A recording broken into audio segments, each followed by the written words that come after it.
자, 하나님과 성경의 계시라는 제목인데요. 이제 하나님에 대해서는 여러 번 다룰 거예요. 다른 장에서도 다루고 할 텐데, 자, 오늘은 짧게 하나님의 존재에 대한 인식, 그러니까 하나님의 존재에 대한 인식에 대해서 우리가 한번 이야기를 한번 해보자. 짧게 얘기를 해보자. 자, 창조주로서의 신은 존재할까? 이게 사람들의 관심사죠. 근데 현대인들은 좀 관심이 덜한 것 같아요. 근데 이 창조주로서의 신은 존재할까? 자, 인간이라면 누구라도 심각하게 생각해 볼 의문이다. 오늘날 많은 사람들은 신의 존재에 대한 각자 주관적인 판단과 생각을 가지고 있다. 사람들은 생각이 달라요. 어떤 사람은 신이 있다고 생각하면 유신론자, 그 신이 어떻든 간에. 신이 없다고 생각하면 무신론자, 그죠? 신이 있는지 없는지 모르겠다 하면은 불가지론자, 논할 수 없다 이거죠. 인간이 깨달아 알 수 없기 때문에 애그나스틱이라고 그러죠. 불가지론자, 신이 있는지 없는지 모른다는 거예요. 알 수 없다, 이게 불가지론자예요. 근데 오늘날 많은 사람들이 무신론자들이 많아요. 그리고 불가지론자는 사실은 무신론과 비슷해요. 왜냐하면 신이 있는지 없는지 알 수 없기 때문에 신경 쓰지 말고 살자, 그러므로 유신론적 삶을 사는 건 아니에요. 자, 유신론적 삶을 사는 사람 중에 열심히 사는 사람들이 어떤 사람들이 있나? 이슬람들 아주 열심히 살죠. 신이 있다고 확실히 믿어. 물론 우리가 믿는 참 하나님은 아니에요. 자, 우리도 하나님이 계시다고 믿는 유신론자인데, 우리 인류 역사를 약 8,000년 봅니다. 성경 속에서는 8,000년 정도 보는데, 역사 속에서 지구상에 존재하는, 당시에 존재하는 인구를 전부를 통틀어 봤을 때 유신론자가 더 많았던 시대가 있었나? 무신론자가 더 많았던 시대가 있었나? 없었어요. 고대 사회에서는 무신론자는 그거는 정신병자였어요. 고대 사회에서는 어느 신이 더 센가, 어느 신이 더 진짠가, 이거의 싸움이지, 신이 있다 없다는 그거는 질문할 필요도 없는 거야. 모두가 유신론자예요. 그래서 우리 고대 사회도 보면은 항상 이 지배적인 종교가 있었고 토속신앙이 있었잖아요, 그죠? 그냥 특별한 종교가 없으면은 그냥 천지신명께 빈다 그러죠. 아프리카 같은 데 가도 마을마다 다 주술사가 있잖아요. 주술사는 뭐예요? 신과 인간을 연결하는 무당인 거예요. 그러니까 신이 있다고 믿는 거예요. 그래서 역사 속에서 무신론자가 더 숫자가 많아진 시절은 약 몇십 년이 안 됩니다. 최근 몇십 년 사이에 나타난 현상이에요. 그래서 우리는 지금 무신론자가 아마 좀 더 많을 것 같아. 최소한 이 불가지론자까지 더하면 유신론자보다는 무신론자, 불가지론자가 더 많은 시대를 살고 있을 것 같아. 그런 시대에 살고 있기 때문에 항상 이래 왔다고 생각하면 착각이에요. 우리가 지금 살고 있는 시대가 되게 특이한 시대예요. 왜냐하면 유신론자가 이렇게 상대적으로 적은 시절이 없었어요. 이슬람 국가 같은 경우는 유신론자가 많겠죠. 그렇지만 저는 한국을 기준으로 말하는 거예요. 한국이나 서구화된 나라들 속에, 유럽이나 무신론자가 훨씬 더 많은 시절이 없었어요. 우리가 지금 되게 특이한 시대를 살고 있는 거예요. 근데 여러분이 제가 이제 여기 약간 연결되는 이야기를 하자면, 지난 시간에 제가 모든 학문은 신학의 시녀다 그랬죠. 모든 학문은 신학의 시녀다. 신학이 모든 학문의 꽃이다. 미술, 음악, 철학, 여러 가지가 다 하나님이 주신 어떤 그 지식 세계 또는 어떤 예술 세계의 한 지류이지, 최고의 학문은 신학이다라고 말씀드렸죠. 그래서 모두가 신학을 하는 것은 영광스러운 일이다. 자, 그런데 철학, 필라소피, 그죠? 요즘 철학과 다니는 사람, 철학과 있긴 있죠. 대학교에 아직까지 있긴 있는데, 저 때는 저 사람 철학과 다니는데 그러시면은 약간 이렇게 약간 긍정적으로 약간 이렇게 좀 이 점수를 줬던 것 같아요.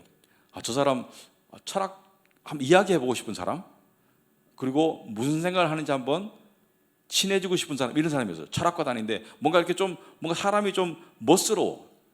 요즘 저 사람 철학과 다니는데 그러면 속으로 무슨 생각할까? 취직은 글렀네, 이렇게 생각할 거예요, 그죠? 뭐 컴퓨터 기술을 배우든지 안 하면 취직은 글렀네, 뭐 원서 낼 데가 없겠네, 이런 생각하는 거예요. 왜? 우리가 지금 실용주의를 살고 있거든요. 실용주의는 좋게 말해서는 실리적이고 그 다음에 실용적이지만 좀 다른 각도에서 보면 실용주의라는 것은 인간성을 상실하고 있는 거예요. 모든 것이 먹고 마시고 편하고 즐거운 것에 포커스가 맞춰 있기 때문에 인생의 의미, 나는 어디서 왔으며 왜 살고 내 인생의 의미는 무엇이며 심지어 나는 어디로 가는가에 대한 근본적인 철학적인 질문을 안 하는 것이 요즘 시대예요. 요즘 세대예요. 그러므로 좀 삐딱하게 말하면 동물화되고 있어요, 지금 세상이.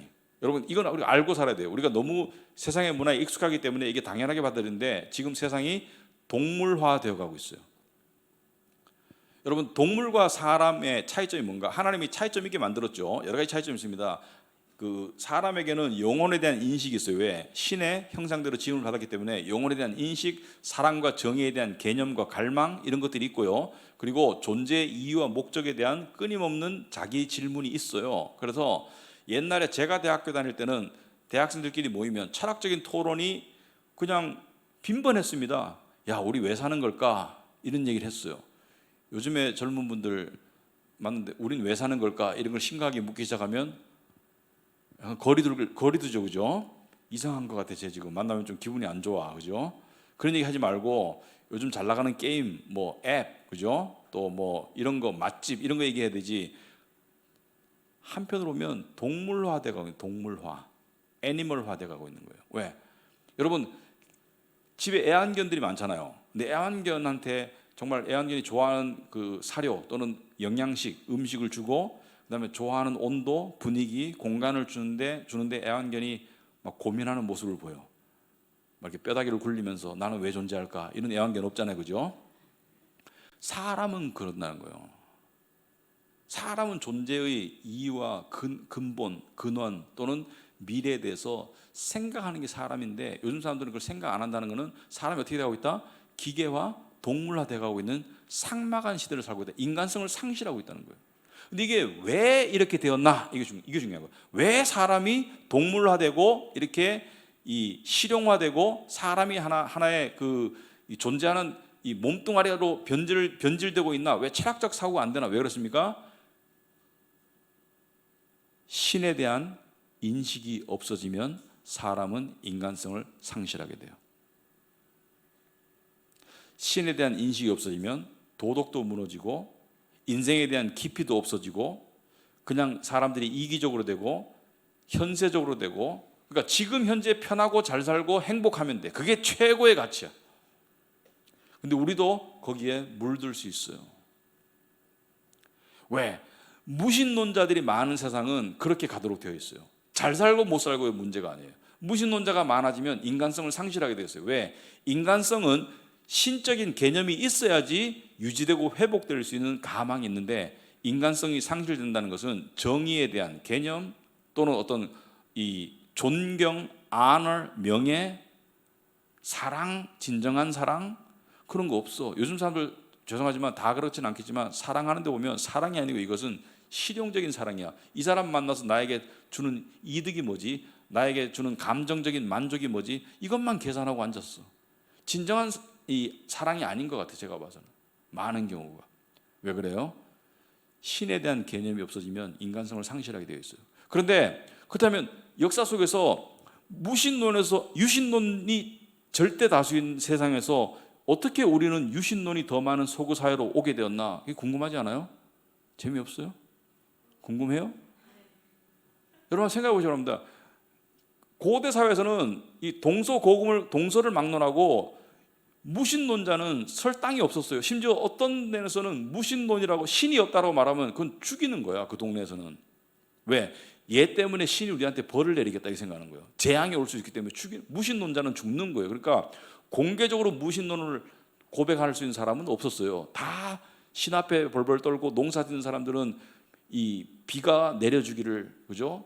어부들은 신이 이 폭풍을 막아주고 고기를 주기를 이렇게 바라는 유신론자들이 많은데 왜 무신론자들이 더 많아지는 이러한 문화로 바뀌었을까? 여러 가지 원인이 있는데 철학적 정신적으로 살펴보면 이런 원인이 있습니다. 자, 무신론이 태동하게 된 계기는 공교롭게도 교회의 타락과 압제 때문이에요.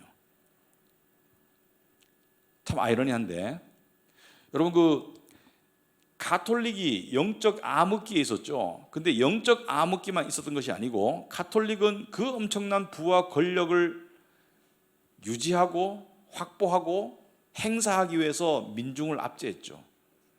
그래서 가톨릭이 무소불위, 그러니까 교회가 엄청난 권력과 재산을 가지게 돼요. 그리고 면죄부도 팔고 사람들의 돈을 긁어 모았어요. 그리고 예를 들어서 그때는 잠실동에 살면 잠실동 요즘 성당 요즘도 그렇잖아요, 그죠? 그 교구에 가야 돼, 교구 교회에 가야 돼. 그러므로 그 교구 교회가 가지고 있는 성도 수와 수입의 액수가 정해질 수 없어요. 일정해요. 왜냐하면 다른 교회는 못 가. 정해져 있어요. 그래서 정해져 있기 때문에 그 수입의 예를 들어서 절반은 교황청에 바치고 절반은 사제가 갖는 그런 구조로 되어 있었어요. 그러므로 사제직에 매직이 가능했어요. 여기는 1년 수입이 얼마야? 1년, 그러니까 1년 매출이 얼마인데 그 중에 50%는 교황청 보내고 내가 얼마 가질 수 있기 때문에 이거를 30년 할 수 있는 것 같으면 얼마에 살래? 이렇게 되는 거예요. 그만큼 타락인 거야. 그리고 신이라는 이름 아래 너무 불합리한 일들이 행해지고 있는 거야. 뭐 화형도 시키고 막 하여튼 논리적으로 이 상식적으로 이성적으로 납득할 수 없는 그런 일들이 많이 일어났어요. 그러다 보니까 기독교 내에서는 종교개혁이 일어났죠. 종교개혁은 뭐예요? 개혁은 없던 걸 만든다는 게 아니고 종교개혁은 있는 진리로 돌아가자, 성경의 진리로 돌아가자가 종교개혁이고, 교회 밖에서 어떻게 났어요?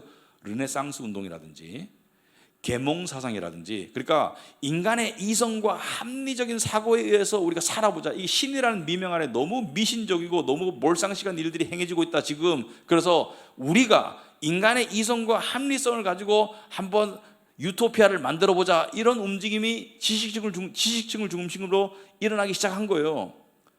그래서 이성주의 합리주의가 나온 거예요. 근데 이성주의 합리주의까지는 유신론이었어요.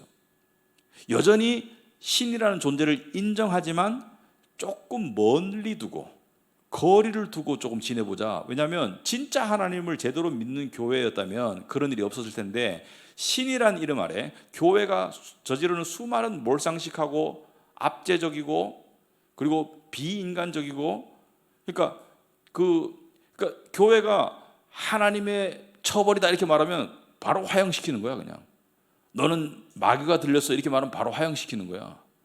영화 보면 나오죠. 중세 영화 보면 무섭잖아요. 종교재판관 무섭잖아. 바로 죽여. 그냥 죽일 수 있는 권리가 교회에 있었어요. 어떤 때는 교황의 권리가 황제보다 높았잖아. 그래서 이성주의 계몽주의가 나왔어요. 근데 이성주의 계몽주의는 뭐예요? 인간의 이성적이고 합리적인, 그때 이제 과학 문명이 발달하기 시작할 태동기였어요. 그것을 통해서 우리가 세상을, 사회를 건설해 보자, 이게 이성주의 합리주의인데, 신은 그대로 둔 채 그래서 좀 거리를 뒀어. 신에 대한 생각은 너무 하지 말고 한번 우리 인간의 이성적으로 한번 우리 인생의 문제를, 사회 문제를 한번 해결해 나가보자, 이렇게 된 게 이성주의 합리주의예요. 근데 이성주의자 합리주의자들은 항상 신에 대한 고민을 하게 돼. 왜? 세상의 선택은 두 가지밖에 없어요. 창조론이냐 뭐예요? 진화론이냐, 두 가지밖에 없어요. 현대까지는 선택이 두 가지밖에 없어요. 신이 만들었든지 신이 안 만들었든지. 신이 안 만들었으면 저절로 생겨났다, 이거밖에 없어요. 갈 수 있는 종착역이. 그런데 이성주의 합리주의자들이 신이 없이 우리끼리 해보고 싶은데 이 문제를 해결을 못했어. 왜냐하면 신이 이 세상을 창조했다면 신에 대한 신경을 안 쓰고 우리가 세상을 살아갈 수 없잖아요. 그때 나온 게 뭐예요? 진화론이에요. 다윈의 진화론. 다윈의 진화론은 아직까지 설이에요. 설, theory, 가설이에요. 한 번도 과학적으로 입증되거나 증명된 적이 없습니다. 실험을 통해서. 근데 그것이, 그 허무맹랑한 이야기가 지식층에 의해서 받아들여진 이유가 뭐예요? 신을 없앨 수 있기 때문에. 신을 제거할 수 있는 길을 다윈의 진화론이 제공한 거예요. 그래서 지식층이 그것을 받아들인 거예요. 지금 학교에서 가르치고 있는 거예요. 근데 진화론은 참 여러분들이 조금만 생각해보면 허구성이 이게 말이 안 되는 이야기죠. 예를 들어서 뭐 어떤 그 뭐 단백질 덩어리가 뭐 무슨 뭐 어떤 뭐 화학 반응에 의해 가지고 뭐 제가 자세하게 모르겠지만은 어떤 뭐 그 단세포 생물이 되고 그것이 뭐 식물과 동물과 여러 가지 종으로 갈라지고 또 원숭이가 사람하고 뿌리가 같다. 그럼 제가 물어볼게요. 원숭이가 사람하고 뿌리가 같으면 지금 원숭이에서 사람으로 진화하는 게 그게 진화의 방향이라면 원숭이와 사람의 중간 단계 여러 단계의 생명체도 있어야 될 거 아니야. 반쯤 원숭이 닮고 반쯤 사람 닮은 사람이 있어야 될 거 아니야. 뭐 존재가 없잖아. 그리고 또 바보가 아닌 이상 여러분 수족관 가면 이렇게 물고기 보면 니모 알죠? 니모 그죠? 뭐 빨강 파랑 이렇게 쭉쭉 돼 있잖아. 순노랑 순파랑 순노랑 순파랑 이렇게 돼 있고 좌우 대칭으로 돼 있죠. 무작위적으로 순색이 생길 수 있는 확률이 몇 %예요? 무작위적으로 색깔이 똑같이 좌우 대칭으로 이렇게 병렬 구조로 순서적으로 노란색, 파란색, 노란색, 파란색 이렇게 될 수 있는 확률이 몇 %예요? 제로야. 생각해 보세요. 크고 작은 걸 다 생각해 보세요. 여러분 하늘에서 내리는 눈이 있죠. 눈을 현미경으로 바라보면 그 안에 뭐가 있어요? 눈에 결정체 무늬가 있죠. 그 무늬가 얼마나 정교하고 아름다워요. 그런 무늬가 저절로 생길 수 있는 확률이 몇 %예요? 그건 이거랑 똑같아. 돌멩이 크기가 다른 돌멩이 100개를 그냥 던졌는데 돌멩이가 알아서 제일 작은 것부터 제일 큰 거 100개가 줄을 쫙 서서 일렬로 섰어. 그 확률보다 훨씬 작아요. 확률이 없어. 확률이 제로야.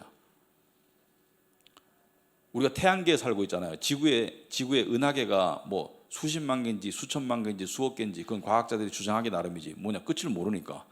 근데 은하계에 살고 있어. 은하계라는 갤럭시에 살고 있어. 이 속에서 우리는 요 태양을 중심으로 한 요 행성 구조에 살고 있어. 그래서 우리가 지구가 태양 주위를 돌아. 근데 일정한 거리를 두고 일정한 속도로 변함없이 돌 수 있는 확률은 아니 일정한 거리를 두고 일정한 속도로 계속 돌 수 있는 확률이 있을까? 만약에 태양에 조금만 더 가까이 간다면 어떻게 될까? 우리는 다 익어 죽어요. 태양에서 조금만 멀어지면 우리는 다 얼어 죽어요. 그러니까 인간이 생존할 수 있는 지금 기후 변화가 걱정하고 있는 그 온도 범위가 아니라 그 우리가 인간이 생존할 수 있는 예를 들어서 마이너스 20도부터 한 40도 사이의 범위 안에 우리가 들고 있는 것이지 이 거리가 벗어나면 온도는 급격히 변할걸요. 그럼 살 수 없어. 이게 저절로 유지가 된다고? 또 태양의 관점에서 보면 태양은 지금 이 타는 행성이잖아요. 그죠? 타면서 열을 발생하는 행성이잖아요. 근데 온도의 변함 없이 계속 타고 있다 열을 발생한다? 우리 태양 햇볕의 온도를 느끼잖아. 먼 거리에서도 햇볕의 온도를 느끼잖아요. 30도, 40도 느끼면 덥잖아요. 이걸 계속 유지한다? 여러분 장작불에 불을 피우면 온도가 상승할 때 꺼질 때 온도가 내려갈 때 온도의 변화가 분명히 있잖아요. 근데 온도의 변화가 없이 계속 저렇게 타고 있어. 행성이. 그런 게 어디 있어요? 성경은 뭐라 그래요? 말씀으로 모든 것을 움직이신다 그래요. 하나님이 계시다는 거예요. 그래서 좀 더 하는 내용과 연결되어 있는 거예요. 자연을 보면 하나님을 알 수 있는데 이 이성주의 합리주의자들이 이제 진화론을 받아들이고 난 다음에 허무맹랑한 이론이지만 왜 받아들였을까 생각해 보세요. 왜 받아들였냐면 신에 대한 문제를 해결해 줬어. 무신론으로 갈 수 있는 길을 터줬어요. 그러고 난 다음에 이 철학적 사고 어떻게 됩니까? 이제 철학가들이 이렇게 얘기하죠. 신은 죽었다 이렇게 말하죠. 신은 죽었다. 이렇게 되는 거예요. 그 다음에 그 뒤에 뭐가 나와요? 낭만주의가 나와요. 신이 없으면 도덕이 없어지는 거야. 낭만주의는 좋은 뜻이 아니에요. 자유연애, 문란한 성생활, 이게 낭만주의가 나온 거예요. 그 다음에 실존주의가 나오죠, 그죠?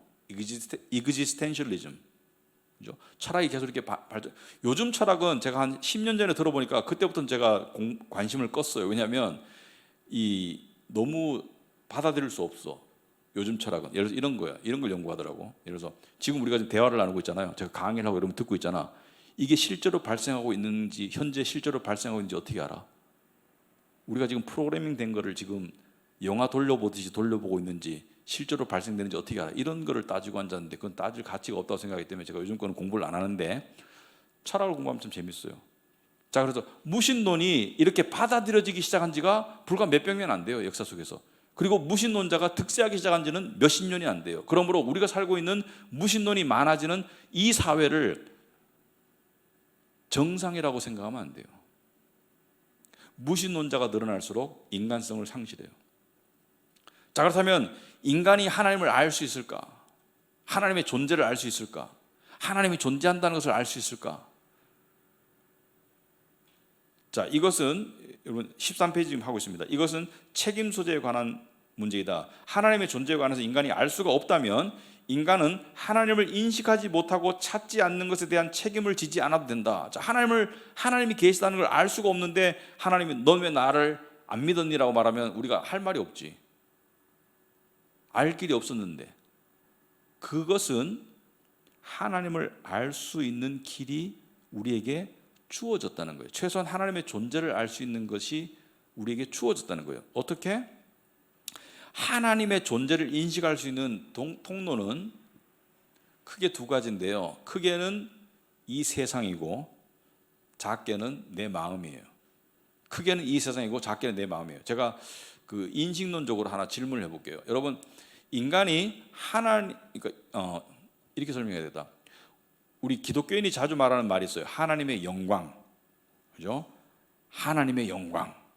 요즘 에베소서 공부하는데 어제 보니까 그의 영광의 풍성함을 따라 이런 말이 있더라고. 그런 표현이 있더라고. 에베소 3장에 그의 영광의 풍성함을 따라 하나님의 영광 또는 하나님께 영광을 돌립니다. 이런 말 하잖아요, 그죠? 하나님께 영광을 돌립니다. 하나님께 영광 드립시다 하고 주일날 우리가 찬양할 때 그런 말도 하잖아요. 제가 물어볼게요. 하나님의 영광이 뭐예요? 근데 하나님께 영광 드린다는 건 무슨 뜻이에요? 라고 물어보면 머리가 좀 복잡하죠. 우리는 자주 쓰는 표현이지만 제대로 의미를 알고 쓰는가? 하나님의 영광이 뭐예요? 도대체 영광이 뭐예요? 번쩍번쩍하는 게 영광이에요?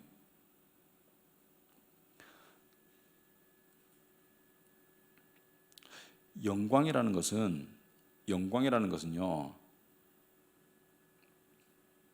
이 원래 원어상의 의미는 무겁다는 뜻입니다. 무겁다 그런 뜻이에요. 근데 이 고대 사회에서 영광이라는 단어가 어떤 때 쓰였냐면 사람들이 가장 폭발적으로 영광을 돌린 대상과 경우가 있었습니다. 어떤 때냐면 고대 사회에서 전쟁에서 이기고 온 왕이나 장수가 있을 때 그 전쟁에서 이긴 승리의 업적을 사람들이 보고 그걸 영광이라고 불렀고 영광을 돌렸어요. 왜냐하면 거기에 내 목숨이 달려있거든. 만약 저 장군이 졌어, 그럼 나는 어떻게 돼요? 죽거나 포로로 잡혀가거나 성폭행 당하거나 하여튼 비참한 상황에 놓이겠죠, 그죠? 저기 성문 앞에 왔는데 우리 성을 향해 쳐들어오고 있는데 우리 장수가, 우리 왕이 나가서 싸워서 이겼어. 그래서 그 이긴 것이 영광이고 그 이긴 장수가 왔을 때 거기에 환호하고 막 절하고 무릎 꿇고 이게 영광 돌리는 거예요. 그래서 높은 사람의 의자일수록 무겁죠. 고대 사회에서 높은 사람의 갑옷일수록 무거워요. 왜냐하면 영광과 무게는 같이 가는 거야. 그래서 영광이라는 게 무슨 뜻이에요? 영광이라는 것은 그 존재의 능력입니다. 그 영광이에요. 영광을 드린다 또는 영광을 돌린다는 건 뭐예요? 그 존재의 능력에 합당한 찬사를 드리는 게 영광을 드린다는 뜻이에요. 이해되십니까? 이해되시죠? 그러면 하나님의 영광을 또는 하나님이라는 객체를, 하나님이라는 존재를 인간이 알 수 있는 방법이 뭐냐? 여러분, 제가 조금 약간 머리 아픈 얘기 하고 있는 것 같은데 잘 들어보세요. 여기 하나님이 계셔. 제가 여기 있어요. 하나님이라는 존재와 하나님이라는 이 객체, 하나님이라는 존재를, 그 존재 자체만 놓고 내가 하나님의 존재의 영광을 알 길은 없어요. 현재 상태로. 하나님이라는 존재의 능력을 또는 영광을 알 수 있는 매개체가 필요해. 하나님을 알 수 있는 매개체가 필요해. 그게 바로 세상이에요. 우주이고. 우리가 우주를 보면서, 유신론자가 우주를 보면서, 끝이 없는 우주를, 수많은 별들을 보면서, 끝이 없는 우주를 보면서 뭐예요? 하나님의 무한하신 능력, 지혜를 우리가 깨닫게 되는 거예요. 왜? 세상이라는 매개체를 통해서. 또는 우리가 하나님의 영광이라고 말할 때 구원을 주신 하나님의 은혜의 영광이 있습니다. 은혜. 세상이라는 이 죄와 사망 가운데 있는 세상 속에 있는 나의 처지를 보면서 하나님의 구원의 은혜와 사랑에 대한 그 영광을 깨닫게 되는 거예요. 그러므로 세상은 나쁜 의미에서는 죄와 사망 가운데 놓여 있지만, 긍정적인 의미로 봐서는, 한 긍정적인 의미는 하나님을 비추는 거울이 세상입니다. 세상을 통해서 하나님을 아는 거예요. 내가 현미경을 가지고 하늘에서 내리는 스노우를 들여다보면서 그 안에 스노우 이미지 있죠, 그죠? 안에 그 눈꽃 이미지, 그죠? 그 결정체 이미지 보면 어떤 때는 십자가 모양도 있고요. 그러니까 좌우 대칭, 그러니까 사각형, 육각형, 정말 정교하게, 이거는 조각하지 않고는 그렇게 만들 수가 없잖아요, 그죠? 그런 정해진 문양이 안 나오잖아요. 그걸 보면서 뭐라고 생각했어요? 와, 이 작은 현미경으로 바라보는 이 하늘에서 내리는 눈 하나에, 눈 한 송이 안에 수많은 결정체들이 이러한 오묘한 모양을 하고 있거나, 와, 하나님의 영광은 대단해. 그때 영광은 뭐예요? 하나님의 능력, 예술성, 정밀성. 우주를 망원경으로 보면서 지구의 크기는 우주에서 제일 큰 행성에 비하면은, 지구가 골프공이라면은 우주에서 제일 큰 행성은 우리 교회보다 더 커요. 크기로, 비율로. 네? 크기가 비교가 안 돼. 보면서 뭐라 그래요? 와, 하나님은 정말 위대하시다. 이게 하나님의 영광인 거예요. 그래서 세상을 통해서 하나님을 깨닫는 거예요. 세상을 통해서. 그래서 첫째는 자연을 통해서, 세상을 통해서 하나님의 존재를 알 수 있다. 이것을 일반 계시라고 한다. 일반 계시. 하나님이 당신을 일반적으로 알려주신다. General Revelation. 일반 계시다. 그래서 여러분 그 유인물의 책의 14페이지 보시면은 이런 말씀이 있죠. 네 번째 줄 중간에 보시면은 하나님을 알만한 충분한 증거들이 주어졌음에도 불구하고 이와 같은 반응을 보이는 것은 인간의 허망한 생각 때문이라는 것이다. 로마서 1장 20절에서 21절에 보시면은 하나님을 알만한 것을 주셨다는 게 뭐예요? 첫째는 세상을 봐라. 왜 고대 사회 사람들은 다 유신론자들이었나? 농사 짓고 고기 잡고 또 자연에 돌아가는 모습을 보고 또 사람 죽는 모습을 보고 이렇게 보니까 신이 존재한다 할 수밖에 없다는 것을 자연스럽게 너무나 당연하게 알았는데, 오늘 아스팔트로 다 덮고 있고 죽은 사람은 다 그냥 그 시신 안장실에 다 들어가 있고 그냥 모든 게 다 차단되고 갇히고 이런 속에서 그냥 컴퓨터만 들여다보고 스마트폰만 들여다보고 있으니까 유신론적인 생각이 들어가기가 곤란한 거예요. 지금 우리는 세상에 속고 있는 거예요. 사람들은. 신은 있어요. 신이 있다는 것을 알 수가 있어요. 그리고 두 번째는 어떻게 알 수 있어요? 내면을 통해서 알 수 있어요. 왜? 우리 안에는 하나님의 형상대로 지음을 받았기 때문에 하나님을 향한 인식과 갈망과 두려움이 혼재하고 있어요. 잘 들어보세요. 하나님을 향한 인식, 하나님이 존재한다는 인식과 갈망과 두려움이 혼재하고 있어요. 갈망은 신에게 다가가고 싶은, 인정받고 싶은 마음, 두려움은 뭐예요? 신에게 벌 받을까 봐 두려운 거. 그래서 진정한 무신론자는 포탄이 날아오는 참호 속에서 하나님을 안 찾으면 그 진짜 무신론자예요. 신을 안 찾으면. 근데 그런 사람은 없다는 거지. 여러분 그 몇 년 전인가 왜 알프스 산맥에 왜 비행기가 쳐박아가지고 죽었잖아요. 뭐 부기장이 뭐 일부러 이렇게 해가지고 수백 명이 죽었잖아요. 그 블랙박스 뭐 녹음 뭐 들어오면 모두가 다 자기 언어로 신을 찾는다잖아요, 그죠? 그 짧은 순간에. 그 진정한 무신론자는 여러분 생전가도 종교도 없이 살던 사람이 장례식장 가면 뭐라 그래요? 이제 좋은 데 가셨을 거야 이렇게 말하죠. 마치 딴 세상에 있는 것을 당연히 여기는 말을 하죠. 왜? 우리의 내면에 신에 대한 인식과 갈망과 두려움이 혼재하기 때문에. 또 동시에 사람의 마음에 양심이라는 게 있습니다. 착한 일을 하면 마음이 뿌듯하고 나쁜 짓을 하면 아무도 모르는데도 두려워요. 그래서 자수하죠. 어떤 사람들은. 그죠? 아무도 모르는데 자수해. 왜? 너무 괴로워서 자수했다. 근데 이 무신론적인 그 학자들은 뭐라 하냐면은 우리의 양심은 교육에 의해서 만들어졌대요. 교육에 의해서 만들어지고 이게 전수된 거래요. 그렇다면 교육에 의해서 없애면 되겠네. 교육에 의해서 만들었으면 양심이 없는 쪽으로 만들면 교육하면 되겠네. 됩니까? 안 됩니까? 안 되죠. 사람은 선천적으로 양심을 가지고 있어요. 양심은 다른 말로 하면 신의 잣대예요. 신의 잣대가 내 안에 있는 거예요. 그래서 자기 내면의 증거, 세상의 증거에 증거가 차고 넘친다. 신이 존재한다는 증거는 차고 넘친다요. 그런데 그거를 신학적인 말로 일반 계시라는데, 일반 계시, general revelation, 일반 계시라는데, 일반적으로 하나님 알 수 있다. 그런데 이 일반 계시를 통해서, 자 14페이지 중간에 특별 계시란 무엇인가 보죠. 특별 계시. 인간은 일반 계시를 통해서 하나님의 존재를 알 수는 있어요. 그러나 하나님을 구체적으로 알 수 없어요.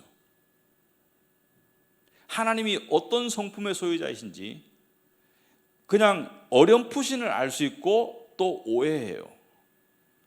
이 부분은 좀 더 차원이 다른 얘기인데 제가 주일 설교 때 설명하겠지만, 세상은 하나님을 알도록 하는 매개체이고 하나님을 알게 해주는 거울이라고 그랬죠. 근데 세상은 하나님을 왜곡할 때가 많아요. 그래서 하나님을 오해하는 것도 세상을 통해서 오해하고 그럴 때가 많아요. 그건 주일날 또 따로 다루겠습니다. 그런데 이 일반 계시를 통해서는 하나님을 구체적으로 알 수 없습니다. 마치 컴퓨터를 보면서 그 컴퓨터를 만든 누군가가 존재함을, 그리고 그 누군가가 상당한 능력의 소유자임을 알 수는 있어도 그 사람에 대한 구체적인 정보를 알 수는 없는 것과 같다. 자, 컴퓨터가 있습니다. 이 스마트폰이 있어요. 누군가 만들었겠죠. 어떤 회사가 만들었겠죠. 저절로 생겨났다고 말이 안 되잖아요. 저절로 생겨났다고 하면. 근데 누가 만들었는지, 무슨 목적으로 만들었는지, 이게 어떤 기능을 할 수 있는지는 설명을 들어야 되잖아요. 그죠? 설명을 들어야 되잖아요. 누군가 설명을 해줘야 되잖아요. 그래서 마찬가지로 일반 계시는 자연과 자신의 내면을 통한 신에 대한 인식은 하나님의 존재와 능력의 일부를 보여줄 수는 있지만 구체적으로 알려주지는 못하고, 더 나아가서 하나님과 인간 사이의 관계에 대해서 구체적인 설명을 자연히 해주진 않아요.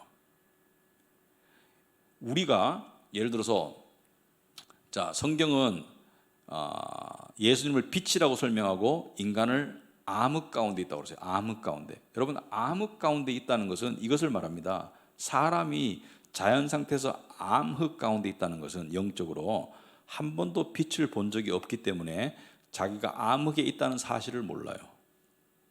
이해되세요? 그러니까 세상 사람들이 당신은 지금 죄 가운데 죽어 있고 암흑 가운데 있어, 이해하겠어요? 못하겠어요? 못하죠. 왜냐하면 암흑이라는 것은 빛을 봐야지 깨달을 수 있는 상태가 암흑이에요. 그런 거 일반 계시로 설명 못해요. 일반 계시로 깨달을 수 없어요. 천국과 지옥 일반 계시로는 알 수 없어요. 천국 가는 방법, 천국 가는 길 일반 계시로 알 수 없어요. 그래서 특별 계시가 필요하죠. 그 특별 계시를 신학적으로 특별 계시라고 부르는 그것이 말씀이다. 말씀은 구체적으로 하나님에 대해서, 세상에 대해서, 인간의 상태에 대해서 구체적으로 알려주는 거예요. 그래서 특별 계시라는 거예요. 그래서 하나님을 알 수 있는 일반 계시도 있지만 특별 계시를 통해서 하나님을 나의 하나님, 구원의 하나님으로 알 수가 있는 거예요.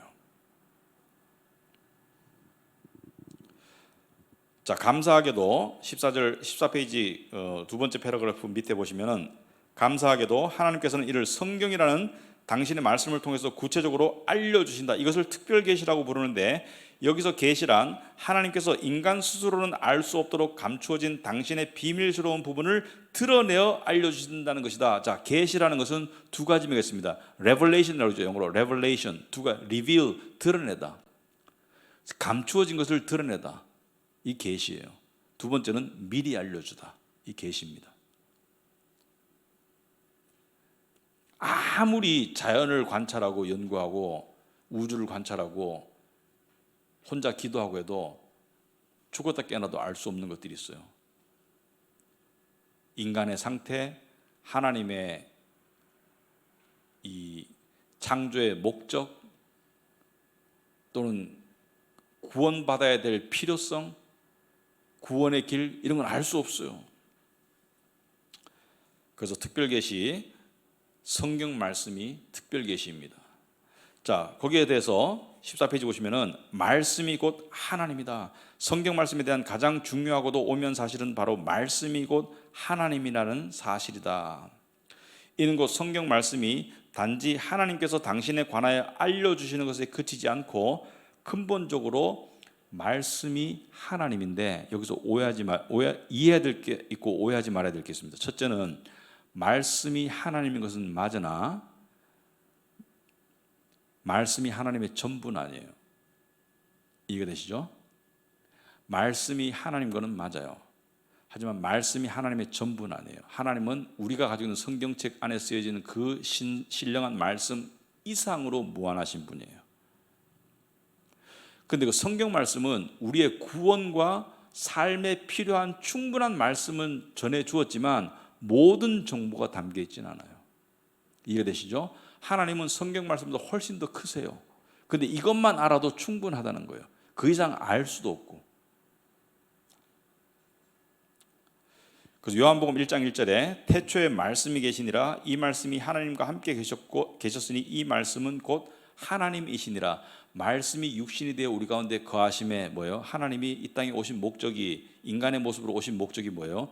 당신을 특별히 알려주시기 위해서, 구원해 주시기 위해서도 오셨지만 하나님에 대해서 잘 모르는데 하나님이 인간의 모습으로 오셔서 당신이 어떤 분이라는 것을 알려주셨어요. 그 능력과 그 성품을, 죽은 자도 살릴 수 있고 심지어 폭풍도 잠재울 수 있고, 그죠? 초자연적인 능력이 그냥 말 한마디 하시면 다 돼. 귀신도 쫓아내고 말로 다 하실 수 있는 분이야. 말씀의 능력으로. 그리고 뭐예요? 엄청나게 그 능력과 참 놀랍게도 엄청나게 이 온유하시고 사랑이시고 긍휼이시고, 그리고 엄청나게 무서워요. 엄청나게 무서워요. 재림의 예수는 엄청나게 무서워요. 그때 우리 하나님의 무서운 모습을 보게 될 거예요. 자, 그 다음에 15페이지. 자, 정경은 어떻게 완성되었나? 자, 정경이라는 게 뭐냐? 정경이라는 것은 성경을, 다른 말로 정경, 영어로 canon, C-A-N-O-N, canon, 정경이라고 부릅니다. 정경은 무슨 뜻이냐? 진짜 하나님의 말씀이라는 뜻입니다. 진짜 하나님의 말씀. 성경은 전부 몇 권으로 되어 있습니까? 구약 39권, 신약 27권. 쉽게 외울 수 있는 것은 3 곱하기 9는 27, 그죠? 3, 9, 27. 구약 39권, 신약 27권, 합 66권, 그죠? 근데 성경은 언제부터 쓰여졌나? 기원전 1400년부터 쓰여졌습니다. 1300년경부터. 그때가 모세 시대예요. 모세가 창세기부터 신명기까지 5경을 썼어요. 성경 구약의 첫 번째 5권은 모세가 썼어요. 그리고 신약 성경 27권 중에 여러 저자들 있죠. 요한, 마태, 누가, 여러 저자들이 있죠. 유다. 근데 가장 많이 쓴 저자는 누구예요? 사도 바울. 사도 바울이 몇 권을 썼어요? 13권 정도를 썼어요. 근데 어떤 책은 저자를 몰라. 예를 들어서 구약의 욥기는 누가 쓴지 몰라. 욥이 썼나? 이렇게 생각하죠. 욥기는 누가 쓴지 몰라. 예를 들어서 신약의 히브리서는 누가 쓴지 몰라. 그래서 40여 명의, 한 사람이 여러 권을 쓴 것도 있기 때문에 요즘 우리가 하박국 시리즈 하지만 하박국은 하박국 혼자라고, 저자가 혼자라고 보고 40여 명의 저자들이 1500년에 걸쳐서 쓰는 책인데, 그때 데이터베이스가 있어가지고 자 우리가 중앙에서 편집자가 있어가지고 자 요 내용은 요 내용하고 틀리니까 고쳐라, 뭐 바로잡아라, 여기에 맞도록 써라, 이렇게 안 했는데 성경은 정확하게 일치하거든요. 예언과 성취로. 왜 그럴까요? 한 분 하나님이 여러 사람들의 손을 빌려서 썼기 때문에, 성령의 감동으로. 이것을 정경이라고 한다. 자, 그렇다면 제가 물어볼게요. 그러면 성경이 구약 39권, 창세기부터 말라기, 신약 27권, 그죠? 마태복음부터 요한계시록, 이게 합본이 되어서 하늘에서 뚝 떨어졌나? 그러진 않았을 거 아니에요. 선지자들과 사도들이 쓴 글을 사람들이 모아서 이것을 성경이라고 불렀을 거 아니에요. 그죠? 그러니까 사람의 손을 통해서 하나님께서 책으로 만들었을 거 아니에요. 사람의 손과 입을 통해서 성경을 쓰셨고, 사람의 손을 하나님께서 역사하셔서 지금 우리가 보는 이 완결판 정경을 만들었을 거 아닙니까? 66권을. 그때가 언제냐? 오늘날 성경이 완성된 모습, 즉 구약과 신약의 책들의 명단이 처음으로 정리가 되어서 등장하는 문서는, 여러분 15페이지 중간에 보시면은 서기 367년에 아타나시우스는 뭐로 유명해요? 아리우스파 이단에 대항해서 그리스도의 신성과 인성을 정립한 아주 위대한 신학자죠. 젊어서 그것을 정립했던 아주 위대한 신학자죠. 삼위일체의 교리를 사수한 중요한 인물이죠.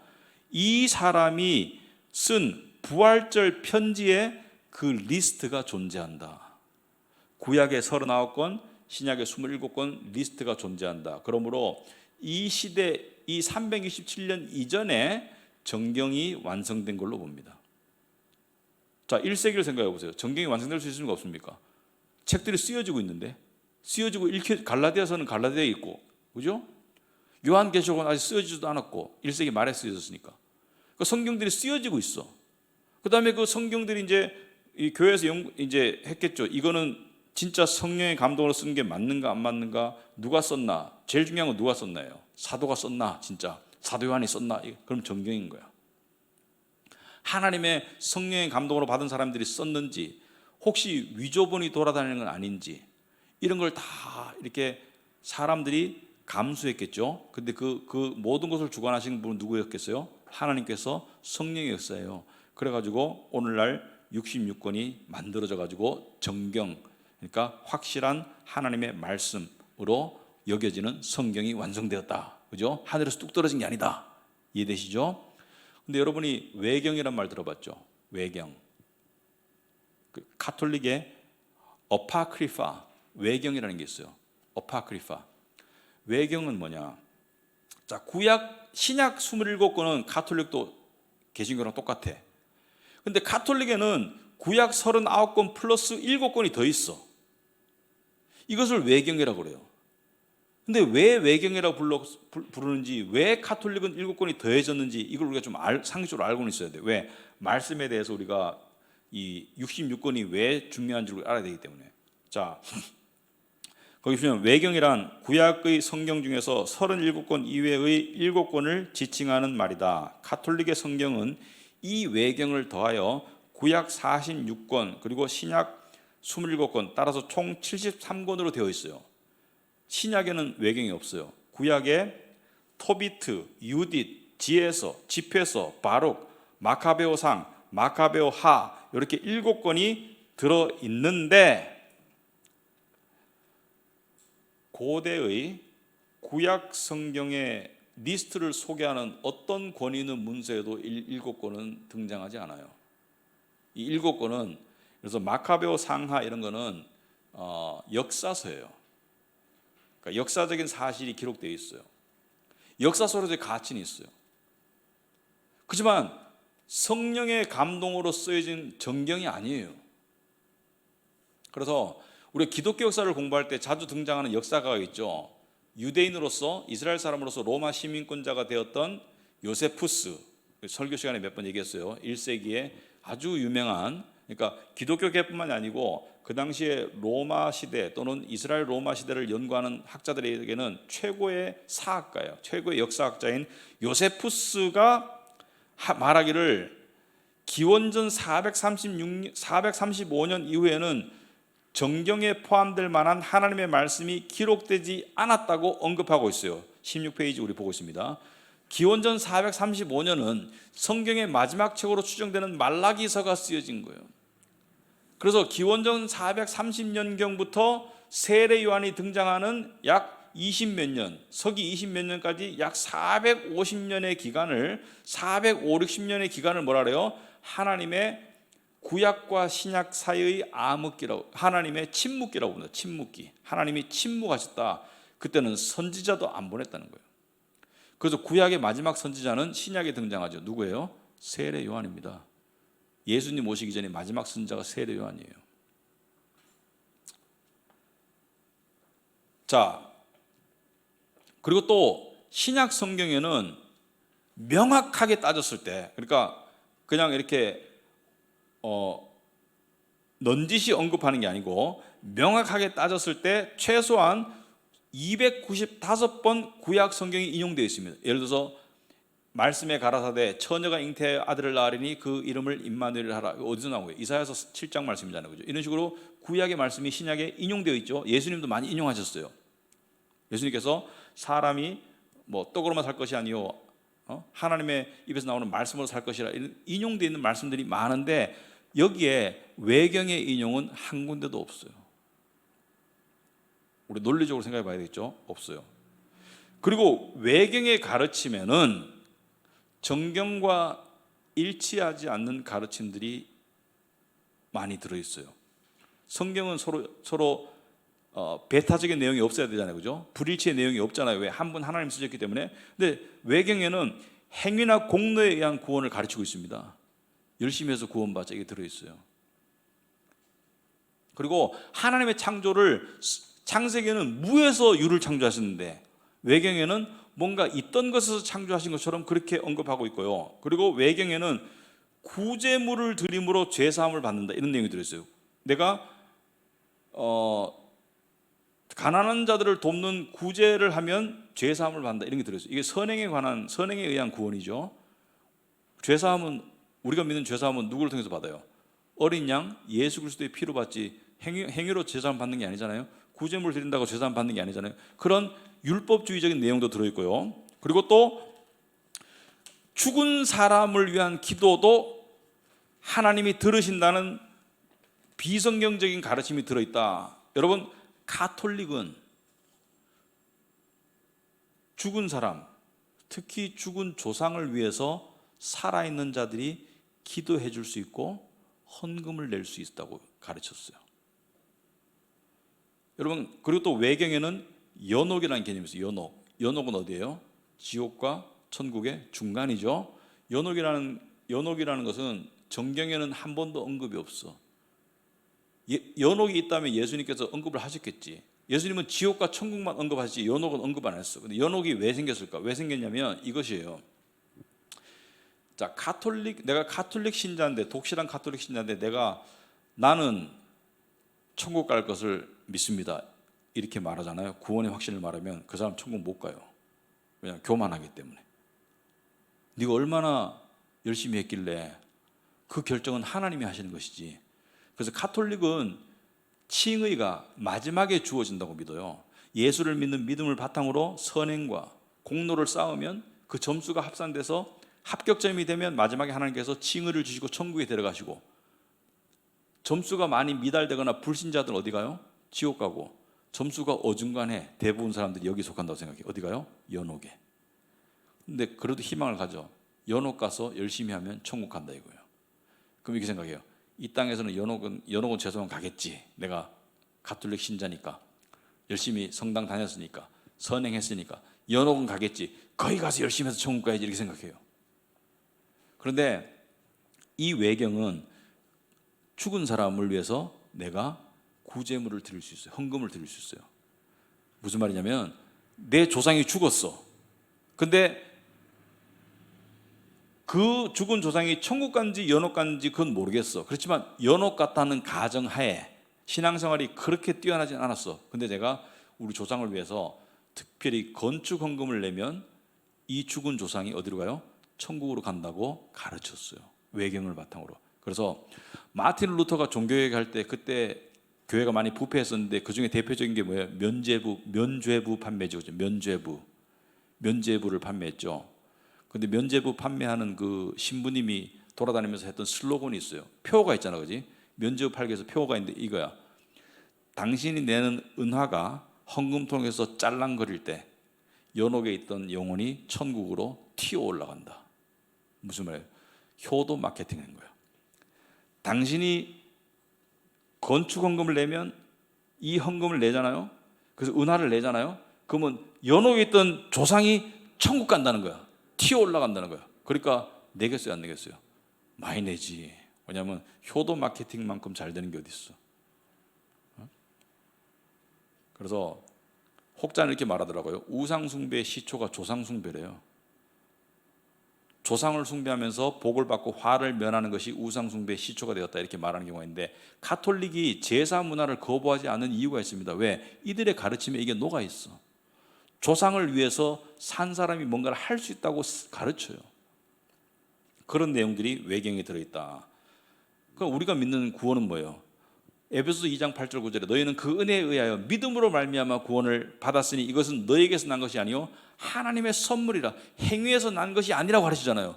행위에서 난 것이 아니라고 가르치는데 정경은 행위에서 나는 것이 아니라고 가르치는데 외경에는 행위에서 나는 것이라고 가르치고 심지어 죽은 사람을 위해서도 내가 기도하고 구제물을 드려서 구원에 협조할 수 있다고 하니까 이것은 성경의 진리와 배치되잖아요. 근데 이 외경이 가톨릭 성경에 왜 들어갔을까? 언제 왜 들어갔을까? 처음부터 있었던 것일까? 아니요. 역사를 알아야 돼요. 1517년에 루터가 비텐베르크 대학에 95개의 반박문을 붙이면서 공개적으로 반박문을 붙였죠. 그죠? 가톨릭의 어떤 부패, 비진리, 압제 이런 것에 대한 99개 조항을 쭉 붙이고 난 다음에 종교 개혁이 일어났죠. 그래가지고 개신교의 세력이 유럽에서 점점 성장했어요. 그래서 몇십 년 지나고 난 다음에 가톨릭이 야, 우리도 종교 개혁에 대항하는 개혁을 하자. 가톨릭도 개혁을 하자. 우리도 정리해서 싸우자. 두 세력 간의 싸움이 있었어요. 그래가지고 1546년 종교개혁이 있고 난 다음에 종교개혁이 있고 난 다음에 약 30년, 29년 뒤인 1546년에 트렌트라는 곳에서 공의회, 트렌트라는 곳에서 종교회의를 개최합니다. 이것이 목적이 뭐예요? 종교개혁을 대항하기 위한 가톨릭의 대항운동이에요. 여기서 가톨릭의 그때 교황이었던 바오르 3세가 개신교와 차별하기 위해서 우리가 차별할 때 하는 방식이 하나 있죠. 덤으로 뭘 더 주죠. 그죠? 저 집에서는 음식 시키면은 그 음식만 주는데 우리는 음식에다 서비스로 뭐 하나 더 줘. 여러분 그 배민에 뭐 시키면 이건 서비스예요라고 하는 거 딱지부터 오죠. 별점 5개 주세요. 이거 서비스예요. 그러니까 생각지도 않은 게 더 들어있잖아. 그래서 7개를 더 집어넣었어. 더 집어넣으면 좋은 줄 알고. 그래서 외경을 집어넣었어요. 그래서 저렇게 된 거야. 근데 교황이 그런 엄청난 짓을 할 수 있었던 것은 하나님께서 뭐라 했습니까? 요한계시록에서 이 말씀에 더하면 뭐라 했어요? 내가 재앙을 그에게 더할 것이다 라고 말했는데 감히 더할 수 있었던 것은 가톨릭의 권위 체계는 잘 들어보세요. 교회와 교황이 제일 위에고 전통이 그 밑에고 그 다음에가 말씀이에요. 말씀에 대한 해석 가감은 교황이 할 수 있어요. 그리고 전통이 중요하고 그 다음에 말씀이에요. 종교개혁은 뭐예요? 말씀이 최우선이고 객관적인 하나님이니까 그 다음에 교회, 그 다음에 전통 이렇게 되는 거예요. 이 순서를 바꾼 거예요. 원래대로 바꾼 거예요. 그러니까 근데 그러니까 가톨릭은 말씀 해석권이 누구에게 있어요? 교황에게. 교황의 해석과 다른 해석을 하면 죽음이야. 그거는 파문이나 죽음이에요. 그러니까 한 인간이 절대자가 되기 때문에 종교개혁가들은 교황을 적그리스도라고 불렀습니다. 그래서 이런 짓을 한 거예요. 정경에다가 지 마음대로 7권을 집어넣었어. 그것도 16세기에.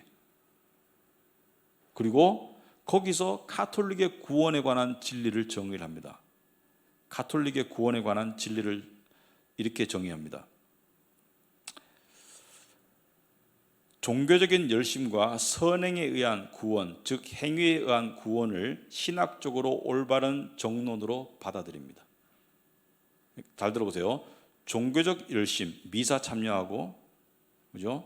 주일 안 빼먹고, 종교적 열심과 선행에 의한 구원, 즉 행위에 의한 구원을 신학적으로 올바른 정론으로 공개적으로 문서화해서 발표합니다. 트렌트 공의회에서. 그때 이전부터 그랬지만 이때 공식적으로 가톨릭은 행위에 의한 구원으로 흘러요. 율법주의로 흘러요. 그러므로 가톨릭은 기독교가 아니에요. 가톨릭은 하나님 믿는 거 아니에요. 물론 가톨릭 안에 참 신자가 있을 수 있습니다. 하나님의 은혜로. 근데 요즘에 보면은 참 이상한 게 요즘에 교황들은 미사 집전할 때 성경 말씀 인용하는 거 봤어요, 안 봤어요? 성경 말씀 사용 안 해요. 그냥 사랑하세요, 뭐 용납하세요, 포용하세요, 용서하세요, 전쟁하지 마세요. 이런 식으로 얘기하지. 뭐 무슨 복음 몇 장 몇 절 이런 거 말한 적 한 번도 없어요. 여러분 자세히 보시면 교황이 미사 때 말씀을 인용 안 해요. 무슨 말이냐면 가톨릭은 말씀을 떠났어요. 폼으로 갖고 다녀. 그래서 정경이 완성되었다는 것은 무엇을 의미하느냐? 16페이지 밑에 보시면 성경이 완성되었다는 것은 많은 의미를 내포합니다. 그 중에 가장 큰 부분은 역사의 시작과 끝에 관해 인간이 알아야 할 모든 하나님의 계시가 다 주어졌다는 것이다. 자, 모든과 다가 중요하다. 우리가 구원받는 데 필요한 모든 가르침, 신앙생활하는 데 필요한 모든 가르침, 세상을 살아가는 데 필요한 모든 가르침의 원리와 원칙과 그 모든 것들이 우리에게 다 주어졌어요. 예를 들어서 결혼생활 어떻게 하는 것인가? 성경에 다 나와 있습니다. 직장생활 어떻게 하는 것인가? 성경의 원리가 다 나와 있어요. 사업은 어떻게 하는 것인가? 다 나와 있어요. 스마트폰 사용법은 안 나와 있어요. 이런 거는 성경에 나올 필요가 없지. 다 나와 있어요. 그래서 성경은 이렇게 끝나죠. 성경은 완성되었기 때문에 손대지 마라. 더하거나 빼지 마라. 그래서 요한계시록 22장 마지막 부분에 18절 19절에 보시면은 여러분 그 유물의 그 교재에 나와 있죠. 내가 이 두루마리 예언의 말씀을 듣는 모든 사람에게 증언하노니 누구든지 이것들을 위해 더하면 하나님이 이 두루마리에 기록된 재앙들을 그에게 더하실 것이요 만일 누구든지 이 두루마리 예언의 말씀에서 제하여 버리면 하나님이 이 두루마리에 기록된 생명나무와 및 거룩한 성에 참여함을 제하여 버리시리라. 무슨 말입니까? 구원에서 구원 못 받은 사람들이 그런 짓을 한다는 거예요. 그래서 하나님의 모든 계시의 말씀은 이미 66권으로 다 완성되었다. 자, 제가 이 책을 처음에 가르칠 즈음에는 조금 이슈가 됐었는데 지금은 좀 잠잠한데 디스커버리 채널 이런 데 보면 뭐 최근에 도마의 복음서가 발견되었습니다. 뭐 이런 얘기 한동안 떠돌았죠. 요즘은 좀 별로 조용한데, 근데 이 책에 의하면 예수께서 이렇게 가르치셨습니다. 뭐 이런 얘기를 들고 나가지고 사람들 혼돈에 빠뜨리고 하는데 그게 정경이라면 포함이 됐었겠죠, 그죠? 가짜예요, 가짜. 예수의 제자가 그런 글을 쓸 리가 없습니다. 그 중에 하나를 제가 재밌어서 하나 발췌를 해놨는데요. 보시면은 이런 내용이 있어요. 도마의 복음서의 끝에는 이런 내용이 들어 있습니다. 시몬 베드로가 그들에게 이르기를, 베드로가 이렇게 말했다는 거예요. 마리아는 우리로부터 떠나게 하라. 여자들은 영생을 얻을 가치가 없도다. 이 예수께서 이르시되 완전히 여성 비하적인 발언이죠. 이 예수께서 이르시되 보라 내가 마리아를 인도하리라. 내가 그녀를 남자로 만들리라. 이게 무슨 말이에요 도대체 이게? 무슨 핵의 망치간 말이에요. 그리하여 그녀 또한 살아있는 영이 될 것이며 너희 남자들과 같이 되리라. 이와 같이 스스로 남자가 되는 모든 여자들에게 천국에 들어감이 주어지리라. 이게 무슨 황당한 말이에요. 그러니까 이런 것들은 그냥 현대인이나 고대인들이 장난친 거죠. 그런데 정경의 권위에 도전하는 일들이 많이 있었습니다. 그 중에서 대표적인 게 뭐냐면은 그 18세기, 19세기쯤 이런 얘기 많이 돌아다녔어요. 성경이 시간의 지남을 따라 가지고 이렇게 문장이 달라지고 빼고 들어가고 시대에 맞도록 변화되었을 것이다. 그러므로 최초의 말씀과 2000년이 지난 지금의 말씀은 많이 다를 거야. 구약 성경과 지금의 구약 성경은 많이 다를 거야. 이런 얘기들이 또 돌아다녔어요. 근데 신약 성경은 고대 필사본들이 많이 있었기 때문에 아니야라고 증명할 수 있었는데 구약 성경은 증명할 길이 없어. 너무 세월이 오래 지났고 보존이 될 수가 없잖아요. 왜냐하면 이 두루마리나 파피루스에 썼잖아요. 그러니까 이게 너무 분량이 많아서 보존이 될 수가 없잖아요. 근데 그때 제가 설교 시간에 말했지만 사해 사본이 발견된 거예요. 그래서 현존하는 성경, 히브리 성경과 사해 사본 번역을 대조해 보니까 99.9% 같아. 틀린 거는 그냥 이게 점 찍는 거 있죠. 모음, 발음 끼워 찍는 거. 이게 다르지. 똑같아. 왜냐하면 하나님의 섭리가 성경을 지키는 거예요. 자, 여기까지 우리 성경에 대해서 살펴보았는데, 그러면 성경의 네 가지 특징이 있습니다. 네 가지 특징을 우리가 살펴보겠다.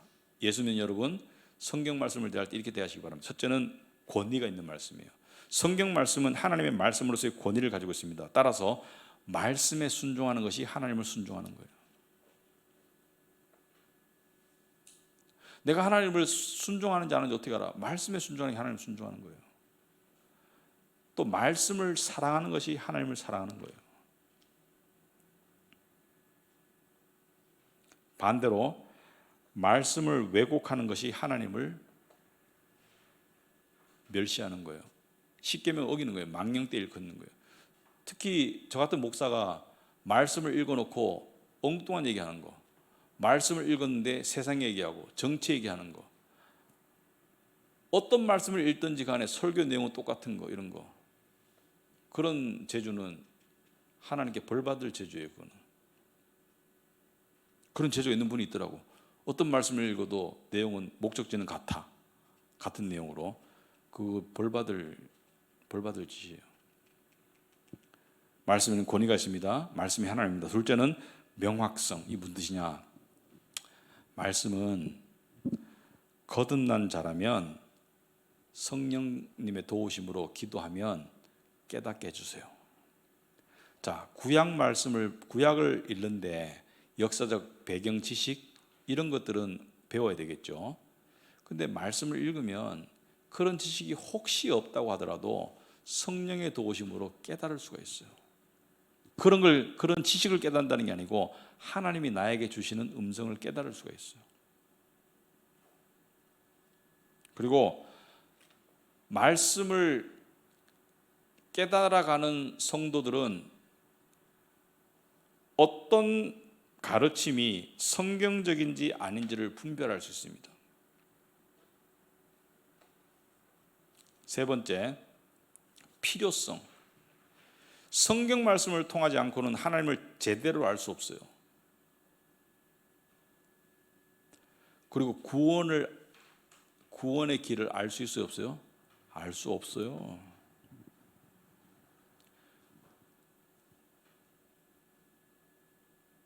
구원받은 사람에게 나타나는 가장 확실한 증거는 말씀을 깨닫는다는 거예요.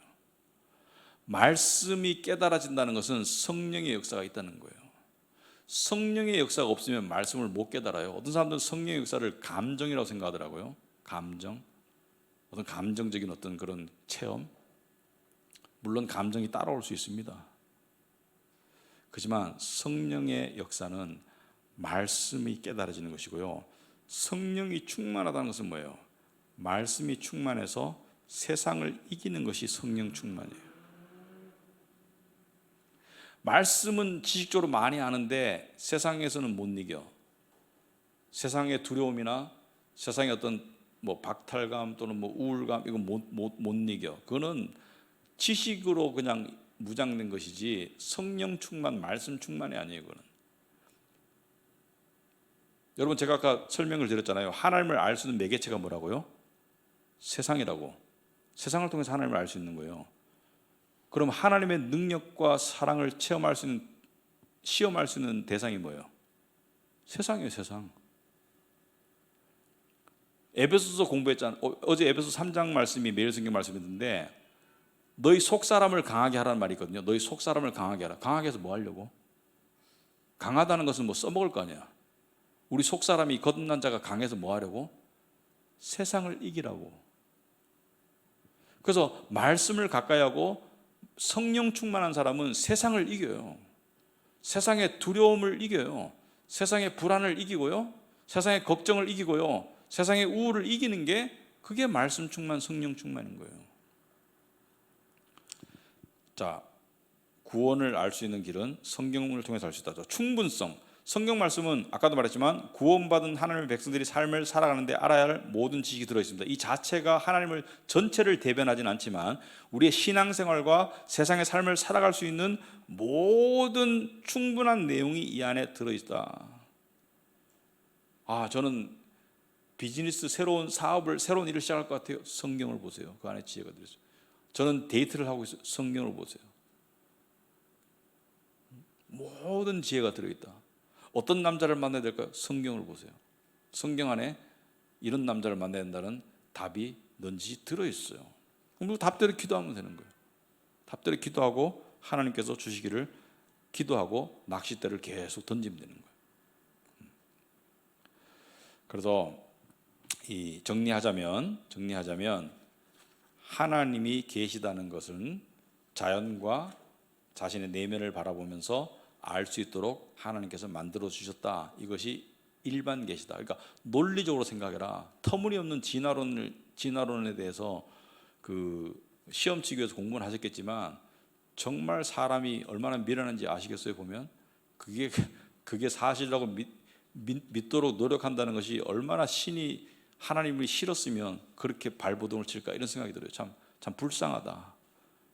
그게 어떻게 수족관을 봐도 말이 안 되지 않냐 그게. 그리고 계시에는 일반 계시와 특별 계시가 있다. 그리고 성경이 어떻게 만들어졌나? 하나님의 역사에 의해서 가톨릭과 개신교의 차이는 무엇인가? 자, 이런 내용들을 살펴봤는데 다음 시간에 오셔서 관련 내용, 관련 및 적용 질문들을 다음 시간에 오셔서 간단한 테스트하고 또 다음 과를 나가도록 하겠습니다. 기도하고 마치겠습니다. 수고하셨습니다. 하나님 아버지, 오늘 저희들 또 이 공부를 하였습니다. 하나님께서 참 또 저녁에 이렇게 귀한 걸음을 한 우리 지체들 하나님 아버지 그 마음 속에 참 믿음과 또 신앙의 뿌리가 단단히 박혀서 참 이 어둡고 혼탁하고 흔들리고 진동하는 세상 속에서 승리의 삶을 살 수 있도록 주님 붙들어 주시옵시고 하나님 살아계심을 체험하고 또 하나님의 능력을 체험하는 그러한 신앙인의 삶을 살 수 있도록 주님 도와주시옵소서.